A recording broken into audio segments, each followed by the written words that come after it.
నమస్తే, నేను Prem. Welcome to Khyati connects. మన దేశంలో రైల్వే స్టేషన్ల పేర్లు వినగానే గుర్తొచ్చేది మంచినీళ్లు. ఎందుకంటే అవి అక్కడ దొరకవు. అక్కడ నీళ్లు మాత్రమే ఉంటాయి, మంచినీళ్లు కాదు. పోనీ వాటర్ బాటిల్ కొనుక్కుందామంటే క్వాలిటీ బ్రాండ్స్ ఏవి ఉండవు. రైల్వే కోసమే ప్రత్యేకంగా తయారు చేసిన నాసి రకం నీళ్ల బాటిల్స్ మాత్రమే ఉంటాయి. ఇక రైల్వే స్టేషన్లలోని కుళాయి నీళ్ల గురించి చెప్పుకోవాలంటే మన కళ్ళే కుళాయిలో నీళ్లు కారుస్తాయి. అయినా తప్పదు, వాటి గురించి ఇప్పుడు మాట్లాడుకుందాం. భారతదేశానికి స్వాతంత్రం వచ్చిన 8 దశాబ్దాలకు ప్రయాణికులకు మంచినీళ్లు అందివ్వాలనే బాధ్యత గుర్తొచ్చింది భారతీయ రైల్వే శాఖకు. ఇప్పటికైనా బాధ్యత గుర్తొచ్చినందుకు సంతోషిద్దాం. దేశంలో ఉన్న అన్ని రైల్వే స్టేషన్లలో త్రాగునీటి ట్యాంకులు, ఫిల్టర్డ్ బెడ్స్ ను శుభ్రం చేసి క్రిమి సంహారక చర్యలు చేపట్టాలని సోమవారం స్పెషల్ ప్రోగ్రామ్ ను స్టార్ట్ చేసింది. 512కు పైగా రైల్వే స్టేషన్లలోని వాటర్ కూలర్లలో ఈ కోలీ లాంటి డేంజరస్ బ్యాక్టీరియాతో పాటు ఇతర లోపాలు ఉన్నాయని కాక్ ప్రకటించిన తర్వాత రైల్వే శాఖ ఈ నిర్ణయం తీసుకుంది. నీటిని సేకరించే ప్లేస్ నుంచి వినియోగించే ప్లేస్ వరకు మొత్తం తాగునీటి వ్యవస్థను చెకింగ్ చేయాలని,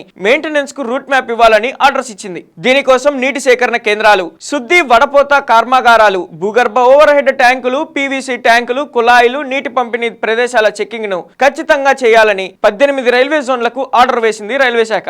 అంతా బానే ఉంది. ఈ ఆర్డర్స్ అన్ని కాగితాలకే పరిమితం అయితే కాలం గడిచే కొద్దీ ఆ ఫైళ్లన్నీ బొద్దింకలకు ఫుడ్ అవుతాయి. జెన్జీకి ఒళ్ళు మండితే కాక్రోచ్లు అవుతారు. ఇప్పుడు ప్రతి రైల్వే స్టేషన్ జంతర్ మంతర్ అవుతుంది. పరిస్థితిని అక్కడ దాకా రైల్వే శాఖ కేంద్ర ప్రభుత్వం తెచ్చుకోవదని భావిద్దాం. ప్రతి రైల్వే స్టేషన్ లోనూ ఆరోగ్యకరమైన తాగదగిన మంచినీళ్లు ఏర్పాటు చేయాలని ఆశిద్దాం.